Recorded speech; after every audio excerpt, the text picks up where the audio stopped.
Assalamualaikum warahmatullahi wabarakatuh. Halo, pada kesempatan kali ini saya Rahmat Andri Setiawan bersama dengan rekan-rekan Nurhudawati, Lilis Febrianti Simbolon, Fitriani, dan Agus Nurdianto akan menjelaskan tentang penelitian tindakan. Baiklah, sebelum membahas tentang apa dan bagaimana tentang penelitian tindakan, terlebih dulu kita harus mengetahui kenapa sih penelitian tindakan itu penting. Jadi setiap orang yang profesional di bidangnya harus sesering mungkin melakukan refleksi diri dan evaluasi terhadap prosesnya dan hasilnya dalam bekerja, termasuk seorang guru. Guru memiliki peran yang sangatlah penting dalam menciptakan iklim pembelajaran yang bermutu dan dapat membawa peserta didik mencapai tujuan pembelajaran.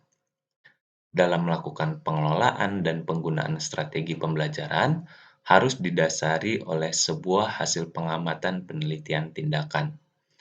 Penerapan penelitian tindakan dalam pendidikan dan pembelajaran memiliki tujuan untuk memperbaiki dan meningkatkan kualitas praktek pembelajaran guru.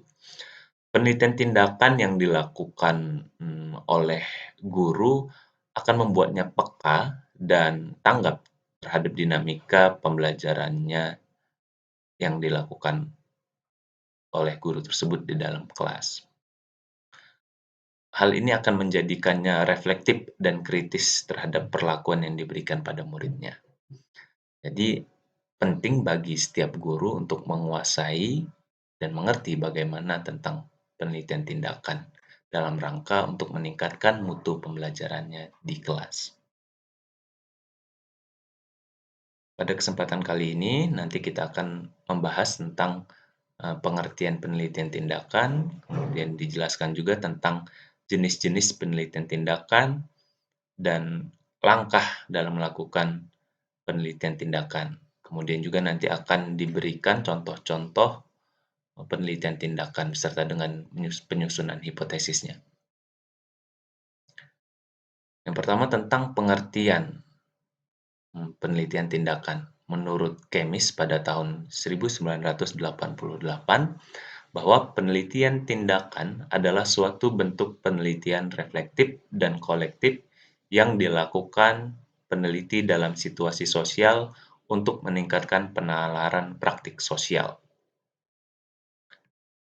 Menurut Ari Kunto pada tahun 2002, penelitian tindakan adalah penelitian tentang hal-hal yang terjadi di masyarakat atau kelompok sasaran dan hasilnya langsung dapat dikenakan pada masyarakat yang bersangkutan. Nah, berdasarkan pengertian menurut ahli tersebut, maka dapat kita simpulkan bahwa penelitian tindakan adalah penelitian yang berorientasi pada penerapan tindakan dengan tujuan peningkatan mutu atau pemecahan masalah pada suatu subjek yang diteliti. Peneliti ini dapat berupa individu atau kelompok yang kemudian mengamati tingkat keberhasilan atau akibat tindakan yang diberikan, sehingga kemudian dapat diberikan tindakan lanjut yang bersifat penyempurnaan kondisi dan situasi sehingga diperoleh hasil yang lebih baik. Asumsi dasarnya yang terlibat dalam penelitian tindakan ini adalah orang-orang yang secara tunggal atau dalam kelompok adalah individu yang mampu mengidentifikasi masalah-masalah yang perlu dipecahkan dan menentukan bagaimana cara memecahkannya. Dan orang-orang yang terlibat dalam penelitian tindakan ini berkomitmen serius untuk meningkatkan kualitas kinerja mereka. Jadi, penelitian tindakan ini biasanya dilakukan oleh orang-orang profesional di bidangnya yang mengerti masalah apa yang terjadi dan bagaimana solusinya. Selanjutnya akan dijelaskan oleh rekan saya, Mbak Nurhuda, tentang jenis-jenis penelitian tindakan. Penelitian tindakan. 1. Penelitian tindakan praktis. Kedua, penelitian tindakan partisipatif. 1. Penelitian tindakan praktis merupakan pendekatan yang melibatkan pendidik meneliti situasi sekolah dengan maksud untuk meningkatkan prakteknya. Guru sebagai peneliti berusaha untuk meneliti masalah di kelas mereka sendiri sehingga mereka dapat meningkatkan belajar siswa dan kinerja profesional mereka sendiri.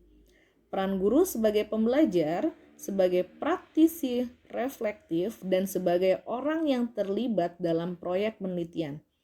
Penelitian tindakan praktis melibatkan proyek penelitian skala kecil, berfokus pada masalah atau isu tertentu, dan dilakukan oleh masing-masing guru atau tim.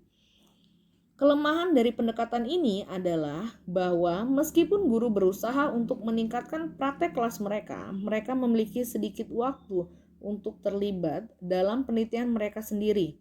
Meskipun guru mungkin baik pada apa yang mereka lakukan dan akrab dengan mengajar anak-anak di kelas, mereka mungkin membutuhkan bantuan untuk menjadi penelitian. Kedua, penelitian tindakan partisipatif. Orientasi pada penekanan sosial pada penelitian yang memberikan kontribusi untuk emansipasi atau perubahan masyarakat. Mempelajari isu-isu yang berhubungan dengan kebutuhan untuk mengatasi masalah-masalah sosial yang membatasi atau menekan kehidupan sosial dan pendidik. Penelitian tindakan partisipatif sering disebut sebagai penelitian kolaboratif yang mencoba membantu individu maupun kelompok untuk memahami diri, melakukan refleksi tindakan, dan meningkatkan kontrol terhadap tindakan atau hidup guna mendorong terjadinya perubahan dan meningkatkan kesejahteraan.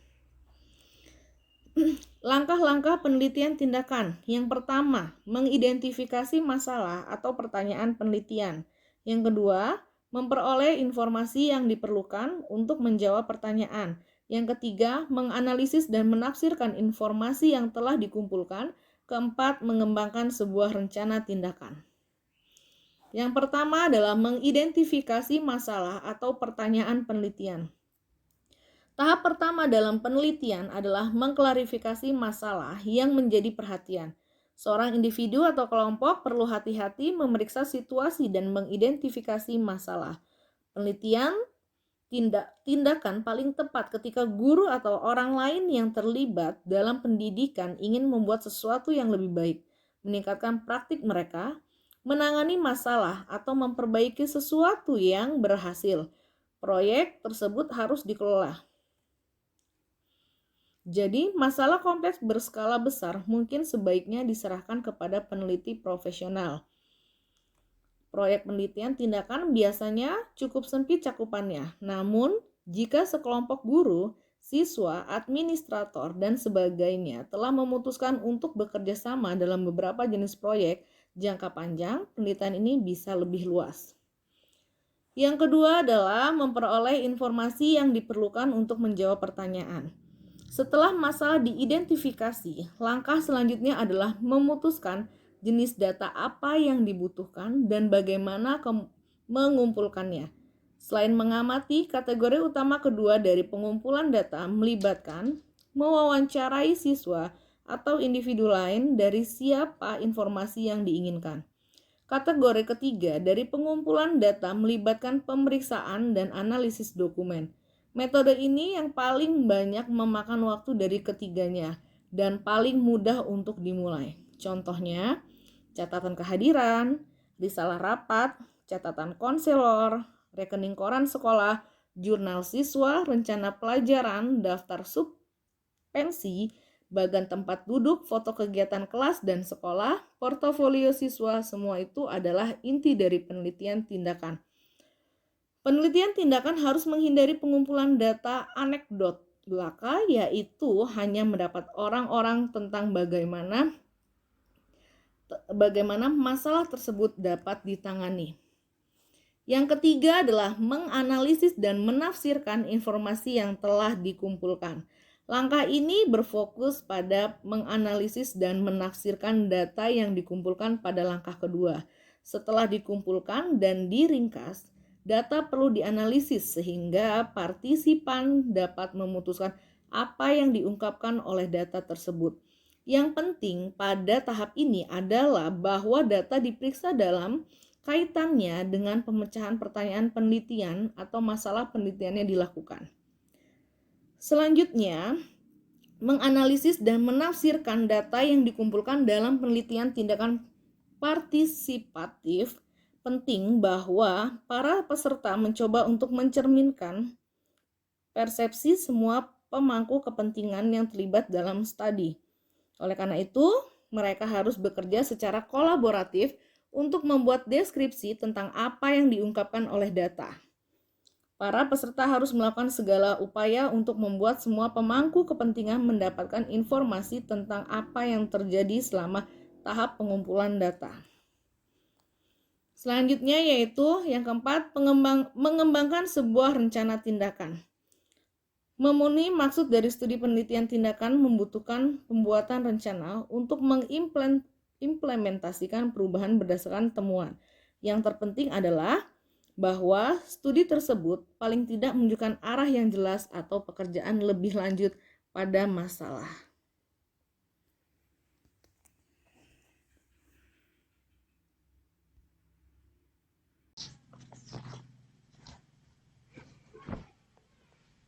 Baik, bismillahirrahmanirrahim. Assalamualaikum warahmatullahi wabarakatuh. Izinkan saya Agus Nuryanto untuk melanjutkan presentasi berikutnya mengenai persamaan dan perbedaan penelitian tindakan dan penelitian formal.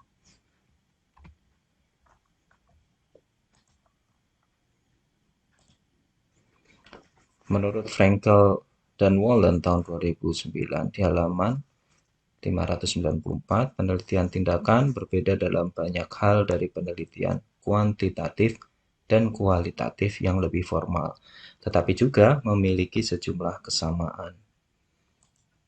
Sebelum membahas mengenai persamaan dan perbedaan antara penelitian tindakan dan penelitian yang lebih formal, kita bahas terlebih dahulu mengenai sampling, validitas internal, validitas eksternal pada penelitian tindakan. Sampling pada penelitian tindakan.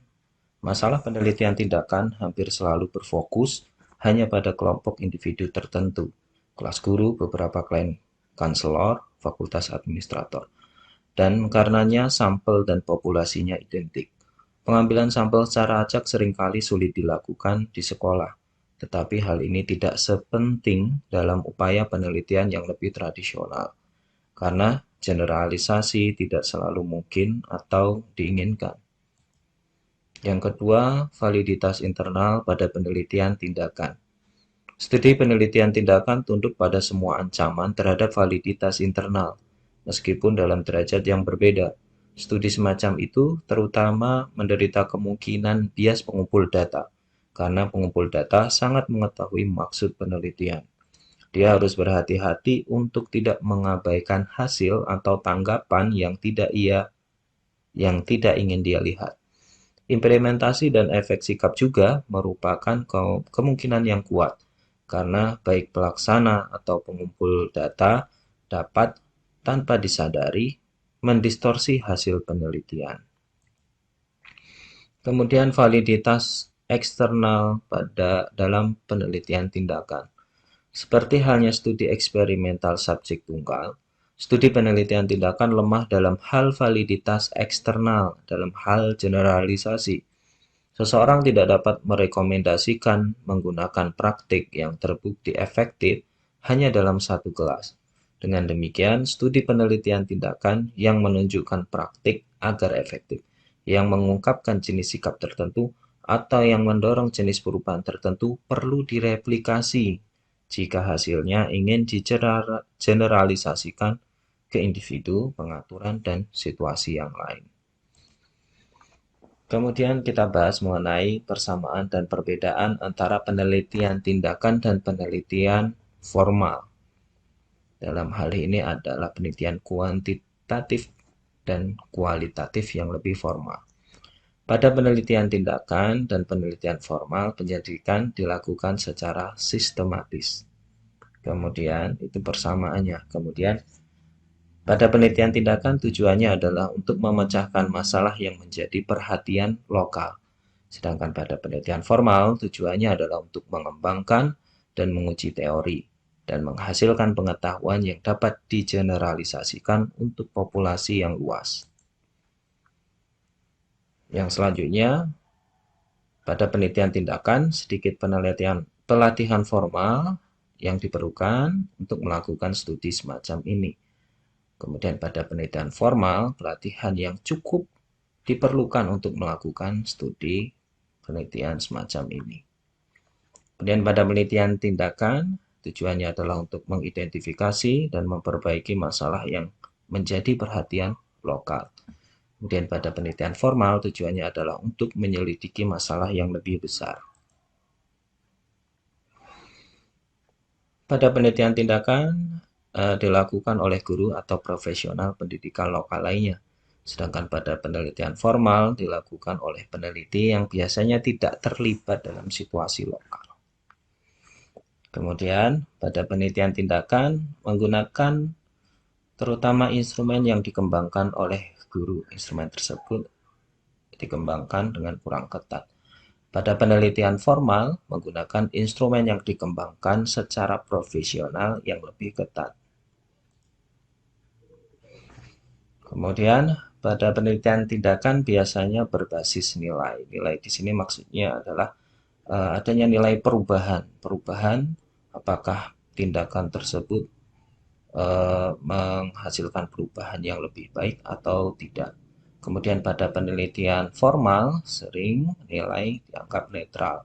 Nilai hanya dianggap untuk membandingkan, hanya sebagai data saja. Kemudian pada penelitian tindakan, sampel dipilih dengan cara purposive sampling, sampling dengan tujuan. Kemudian pada penelitian formal, sampel acak lebih disukai. Kemudian yang selanjutnya penelitian tindakan. Pada penelitian tindakan, pendapat selektif peneliti sering dianggap sebagai data, karena di sini peneliti terlibat langsung, berpartisipasi langsung dalam penelitian tersebut. Kemudian pada penelitian formal, pendapat selektif peneliti tidak pernah dianggap sebagai data. Jadi datanya harus berupa fakta. Kemudian penelitian tindakan di sini generalisasi sangat terbatas karena di sini sampel yang digunakan dipilih dengan menggunakan purposive sampling. Sedangkan pada penelitian formal generalisasi sering kali tepat. Jadi dari sampel yang tersebut bisa kita generalisasikan ke dalam populasinya. Baik, itulah beberapa persamaan dan perbedaan antara penelitian tindakan dan penelitian formal. Untuk selanjutnya tentang keuntungan penelitian tindakan akan disampaikan oleh Saudari Fitriani. Baik, terima kasih. Assalamualaikum warahmatullahi wabarakatuh.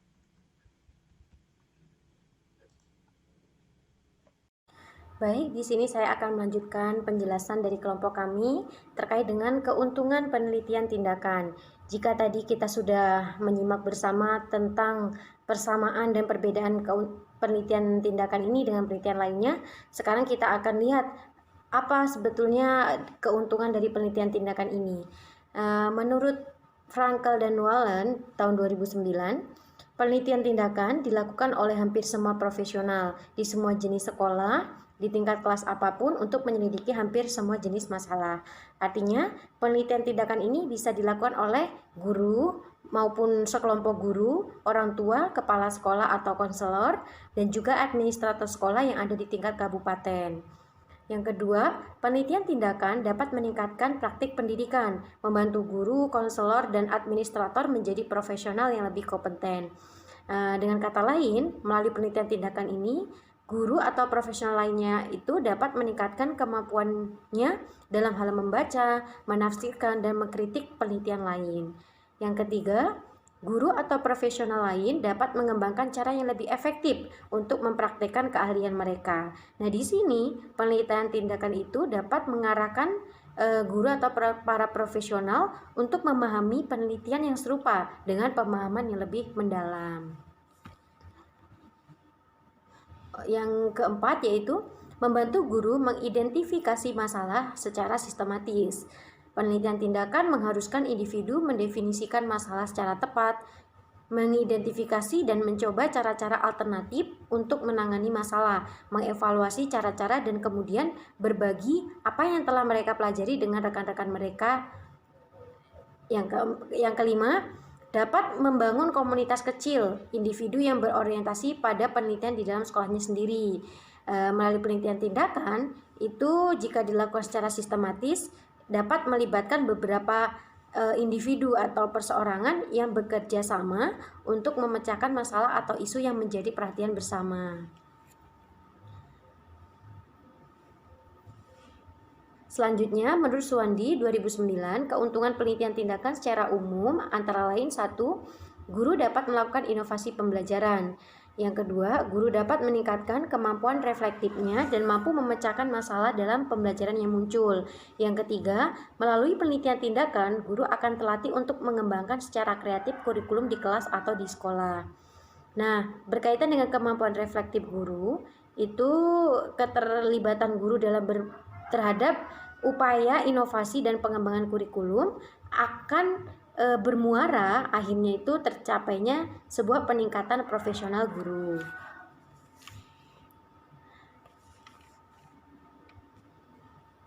Selanjutnya, menurut Aziza dan Fata Morgana 2021, mereka menyimpulkan bahwa keuntungan penelitian tindakan itu adalah untuk mengembangkan inovasi pembelajaran di kelas, lalu untuk meningkatkan iklim di kelas yang kondusif melalui perbaikan secara berkesinambungan, lalu dapat dijadikan sebagai upaya pengembangan kurikulum tingkat satuan pendidikan. Dalam hal ini, guru memahami kurikulum sebagai mata pelajaran, kurikulum sebagai pengalaman belajar, dan juga kurikulum sebagai perencanaan program dalam satuan pendidikan. Yang keempat, untuk meningkatkan kinerja serta profesionalitas guru melalui penelitian tindakan kelas. Selanjutnya, berkaitan dengan beberapa contoh hipotesis dalam penelitian tindakan itu, diantaranya yang pertama yaitu ada di sini tentang penelitian konsep pengajaran ilmu-ilmu melalui eksperimen kelompok perbandingan. Nah, di dalam bukunya Frankel dan Whelan itu penelitian ini dilakukan oleh Mr. Gonzalez, yaitu seorang guru kelas 5 yang tertarik dengan pertanyaan berikut ini. Apakah menggunakan drama meningkatkan pemahaman siswa kelas 5 tentang konsep sains dasar? Bagaimana kelanjutan Mr. Gonzalez? Nah, itu mungkin hipotesis yang bisa diajukan oleh Mr. Gonzalez, yaitu terkait dengan apakah menggunakan drama meningkatkan pemahaman siswa kelas 5 tentang konsep sains dasar. Nah, meskipun dapat diselidiki dalam beberapa cara, pertanyaan ini cocok untuk eksperimen kelompok pembanding. Mr. Gonzalez dapat secara acak menugaskan siswa ke kelas di mana beberapa guru menggunakan drama dan beberapa guru yang tidak menggunakan drama. Yang kedua contohnya yaitu tentang studi pengaruh time out terhadap perilaku mengganggu siswa melalui eksperimen pelajaran tunggal. Nah, di sini juga ada pelaku penelitinya yaitu Mr. Wong, seorang guru kelas 3 mendapati kelasnya terus-menerus terganggu oleh seorang siswa yang sepertinya tidak bisa diam. Nah, tertekan dengan keadaan yang tadi itu, Mr. Wong bertanya pada dirinya sendiri, apa yang bisa dia lakukan untuk mengendalikan siswa ini, dan bertanya-tanya apakah semacam aktivitas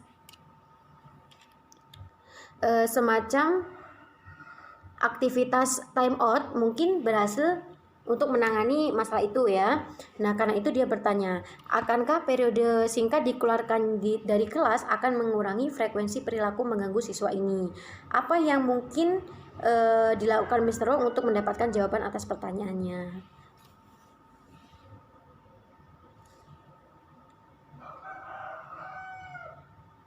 Berikutnya yaitu yang ketiga, menentukan tanggapan siswa tentang sekolah melalui survei.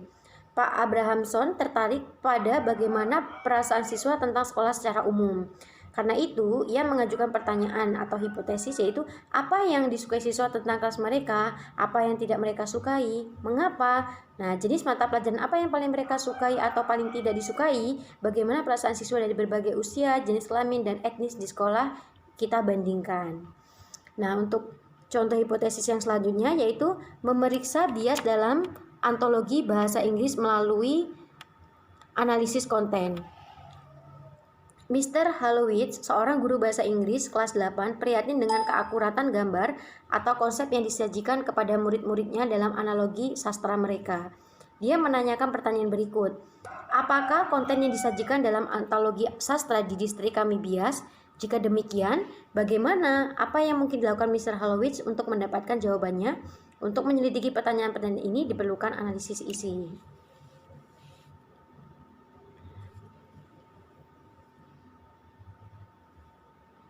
Oke, yang berikutnya yaitu mencegah siswa yang bermasalah belajar aljabar melalui studi korelasi. Dilakukan oleh Mr. Thompson, seorang guru aljabar, terganggu oleh kenyataan bahwa beberapa muridnya mengalami kesulitan belajar aljabar, sementara siswa lain belajar dengan mudah. Akibatnya dia bertanya, bagaimana saya bisa memprediksi individu seperti apa yang mungkin mengalami kesulitan belajar aljabar? Nah, apa yang mungkin Tuan Thompson lakukan untuk menyelidikkan pertanyaan ini? Oke, yang berikutnya yaitu perbandingan dua cara pembelajaran kimia melalui studi kausal komparatif. Nona Perea, seorang guru kimia tahun pertama, tertarik untuk mengetahui apakah siswa di kelas sebelumnya mencapai prestasi lebih dalam dan merasa lebih baik tentang kimia ketika mereka diajarkan oleh guru yang menggunakan materi ilmu inquiry. Karena itu, dia mengajukan pertanyaan berikut. Bagaimana prestasi siswa yang diajar dengan materi Science Inquiry dibandingkan dengan siswa yang diajar dengan materi tradisional? Apa yang mungkin dilakukan Mr. Perea untuk mendapatkan jawaban atas pertanyaannya?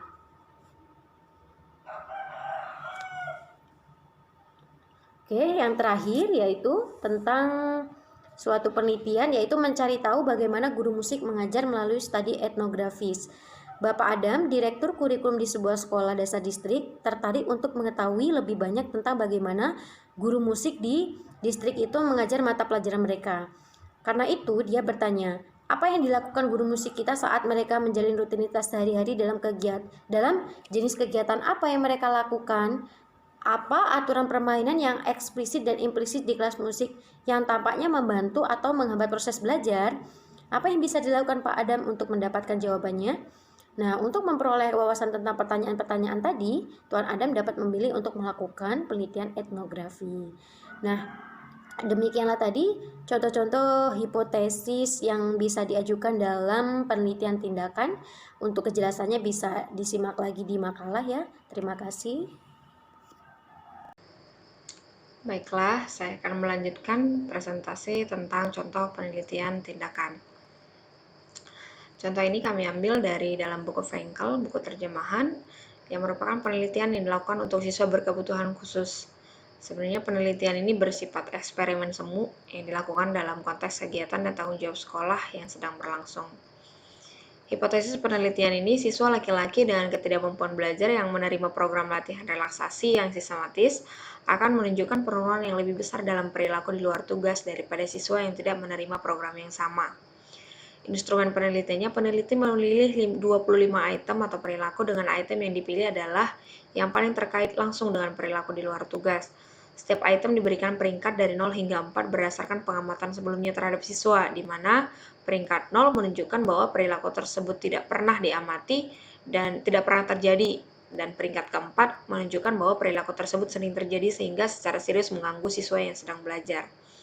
Yang ketiga, 3 minggu setelah sekolah dimulai, peneliti dan ajudannya secara mandiri mengisi salah penilaian untuk 18 siswa. Peneliti memilih siswa dari kelas 1 sampai kelas 6. Siswa yang dipilih untuk menjadi kelompok eksperimen menerima program relaksasi setiap hari selama 4 minggu. Ini untuk tahap yang pertama.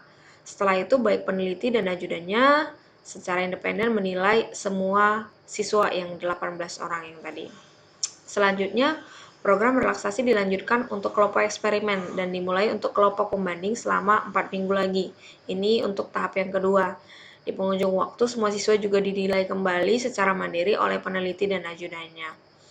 Hasil penelitian menunjukkan bahwa setelah tahap pertama, kelompok eksperimen menunjukkan deteriorasi atau perilaku off-task bertentangan dengan hipotesis, sedangkan kelompok pembanding menunjukkan sedikit perubahan. Pada akhir tahap kedua, skor untuk kedua kelompok tetap sama seperti pada akhir tahap pertama. Analisis lebih lanjut dari berbagai subkelompok masing-masing diinstruksikan dalam periode waktu yang berbeda menunjukkan sedikit perubahan pada kelompok yang hanya menerima 4 minggu latihan. Dari 3 subkelompok yang menerima pelatihan 8 minggu, 2 menunjukkan berkurang dalam perilaku di luar tugas, dan 1 menunjukkan tanda meningkat. Penjelasan untuk yang terakhir. Nah, studi ini menunjukkan bahwa bagaimana penelitian tentang pertanyaan-pertanyaan penting dapat dilakukan dalam situasi kehidupan nyata di sekolah dan dapat mengarah pada implikasi yang berguna meskipun tentatif untuk praktiknya. Nah, dalam penelitian ini ada beberapa keterbatasan. Yang pertama adalah bahwa kesepakatan antara peneliti dan ajudannya tentang pretest tidak mencukupi dan diperlukan lebih lanjut diskusi dan rekonsiliasi perbedaan sehingga membuat nilai pretest agak mencurigakan. Yang kedua adalah bahwa kelompok pembanding tidak dapat secara tepat dicocokkan pada pretest karena kelompok kontrol memiliki lebih banyak siswa. Meskipun tidak ada kelompok yang awalnya menunjukkan perilaku yang lebih, namun secara keseluruhan perbedaan ini tidak terkendali dalam karakteristik subjek, dapat menjelaskan hasil yang berbeda untuk kedua kelompok. Nah, contoh penelitian tindakan yang dipublikasikan ini ada dalam makalah kami, di mana penelitian tindakan ini berisi abstrak, ada deskripsi sampelnya, ada pertanyaan penelitian, ada tujuan penelitian, penelitian sebelumnya, ada metode dan prosedur penelitian yang terdiri dari sampel, metode, dan tujuan subsampel. Kemudian ada pengumpulan data yang berisi keabsahan atau keandalan data, ada ukuran perilaku, dan ada bukti kognitifnya. Kemudian berisi analisis data dan temuan, dan terakhir berisi kesimpulan. Nah, dari contoh yang penelitian tindakan yang dipublikasikan tadi, maka bisa kita analisis. Yang pertama, tujuan dan hasilnya. Tujuannya dinyatakan dalam paragraf keempat, dalam hal perubahan yang diinginkan dalam perilaku kelas saat itu, mungkin kelas masa depan. Pada akhirnya, penulis ingin anak-anak menjadi siap untuk masyarakat luas dan belajar dan menggunakan bentuk-bentuk konflik yang konstruktif. Hal ini adalah contoh yang sangat baik dalam tujuan penelitian tindakan. Pembenaran yang luas disediakan termasuk masalah yang ada dan penelitian terkait. Kemudian dari definisi, dalam penelitian tersebut tidak disediakan definisi, meskipun istilah kunci mungkin tampak jelas dan diklarifikasi dengan berbagai contoh, misalnya definisi agresi fisik, verbal, solusi positif, solusi konstrusif, dan konflik mungkin sebenarnya sangat membantu. Kemudian, disediakan penelitian sebelumnya, banyak referensi yang relevan disediakan baik sebagai latar belakang maupun intervensi spesifik. Namun tidak jelas apakah mereka komprehensif atau representatif, namun ini tidak menjadi masalah dalam penelitian tindakan. Berikutnya hipotesis. Sebuah hipotesis terarah jelas tersirat, yaitu bahwa siswa setelah intervensi akan menunjukkan penurunan agresif, fisik, dan verbal, lebih mampu mengungkapkan konflik dan perasaan, dan menerapkan solusi yang lebih konstruktif dan konflik. Kemudian, sampel. Seperti yang diharapkan dalam penelitian tindakan, penulis tidak memberikan indikasi niat untuk mengeneralisasi di luar sampel, dan dalam hal sampel ini adalah populasi. Jika generalisasi dimaksudkan, maka sampel 20 siswa kelas dijelaskan dalam hal jenis kelamin, etnis, lokasi umum, dan status sosial ekonomi. 5 diantaranya dipilih sebagai yang paling dibutuhkan untuk memberikan data tentang agresi. Kemudian peralatan. Dalam penelitian tersebut ada 5 instrumen yang secara umum telah dijelaskan dengan lengkap. Ada survei, dijelaskan keandalan dan validitas tidak dibahas, namun mereka sama pentingnya dalam penelitian tindakan seperti dalam penelitian lainnya. Meskipun membutuhkan lebih banyak waktu dan usaha, survei siswa dapat dilakukan 2 kali sebelum dan sesudah pengujian dengan selang waktu beberapa hari. Sistem penilaian dapat dengan mudah dikembangkan berdasarkan frekuensi dan digunakan untuk memeriksa keandalan. Demikian pula, perbandingan lintas waktu dapat dibuat dengan entry jurnal resolusi konflik, lembar penghitungan, catatan pengamatan, dan mungkin entry jurnal guru. Kemudian berisi prosedur dan validitas internal. Prosedur umumnya dijelaskan dengan baik, dengan menyertakan referensi untuk detail lebih lanjut tentang intervensi.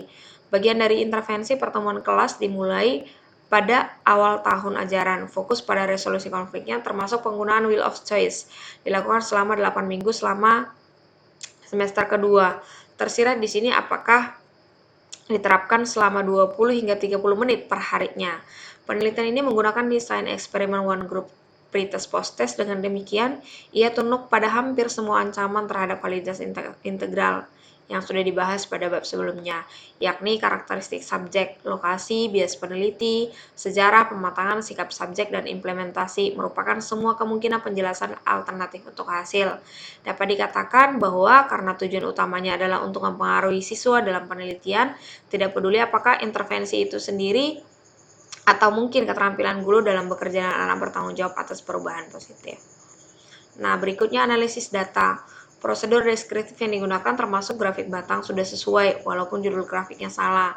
Skor ini berdasarkan frekuensi kemunculan untuk setiap individu dan grafik selanjutnya akan memberikan lebih banyak informasi. Kemudian hasil diskusi interpretasi. Meskipun hasil dan interpretasi sering bercampur, namun masih terlihat jelas. Hasil tertulis secara umum didukung oleh data, meskipun lebih detail sebenarnya seperti disebutkan di atas akan memperkuat penelitian. Hasil dan interpretasinya tampak sesuai dengan satu pengecualian. Perbedaan antara alat kognitif dan perilaku tidak dipertahankan secara konsisten. Nah, menurut kami penelitian ini adalah contoh yang baik dari penelitian tindakan. Tampak jelas bahwa kelas dan guru mendapat manfaat dari pelaksanaan pembelajaran. Ada bukti bahwa siswa mempelajari isi intervensi, kurang bahwa mereka menggunakannya. Replikasi studi oleh guru lain di tempat yang sama atau di tempat lain akan berharga bagi mereka, dan tentu penelitian ini akan sangat berguna. Nah, demikian presentasi kami. Dari hasil bab pertama pembahasan, maka ada beberapa hal yang bisa kami simpulkan. Yang pertama, penelitian tindakan adalah penelitian yang berorientasi pada penerapan tindakan dengan tujuan peningkatan mutu atau pemecahan masalah pada suatu subjek yang diteliti. Peneliti secara individu maupun kelompok mengamati tingkat keberhasilan atau akibat tindakan yang diberikan, sehingga kemudian dapat diberikan tindakan lanjutan yang bersifat penyempurnaan kondisi dan situasi sehingga diperoleh hasil yang lebih baik. Yang kedua, jenis-jenis penelitian tindakan ada dua, yakni yang pertama penelitian tindakan praktis dan penelitian tindakan partisipatif.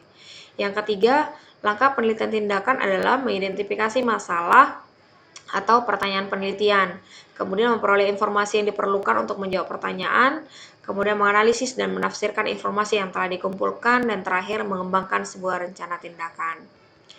Demikian hasil presentasi kelompok kami. Sekian dan terima kasih.